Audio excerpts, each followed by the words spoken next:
पेठ तालुका वाळवा येथे दोन सख्ख्या भावांमध्ये सुरू असलेली भांडणे सोडवण्यासाठी गेलेल्या सचिन सुभाष लोंढे वय 37 राहणार साठेनगर पेठ या शेजारील तरुणाचा चाकूने भोसकून खून करण्यात आल्याची घटना 9 वर्षाच्या आदल्या रात्री घडली।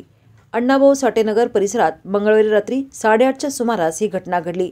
यातील संशयित हल्लेखोरास पोलिसांनी अटक केली आहे। सचिन लोंढे याच्या खून प्रकरणी भाऊ राजेंद्र सुभाष लोंढे मूळ राहणार पेठ सध्या राहणार आष्टा यांनी फिर्याद दिली आहे। त्यावरून पोलिसांनी संग्राम कमलाकर शिंदे वय 26 राहणार साठेनगर पेठ याच्या विरुद्ध खुनाचा गुन्हा नोंद केला आहे। मंगळवारी रात्री शरद कमलाकर शिंदे हा आपल्या बहिणीसोबत घराकडे निघाला होता।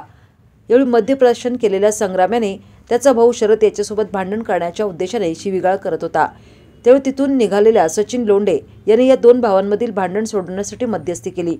त्याचा संग्राम याला राग आला। या रागाच्या भरात त्याने चाकूसारखे धारदार हत्यार काढून त्याने थेट सचिन लोंढे याच्या छातीवर वार केला। हा एकच वार वर्मी लागून सचिनचे फुफ्फुस निकामी झाल्याने तो रक्ताच्या तळात तेथेच गतप्राण झाला।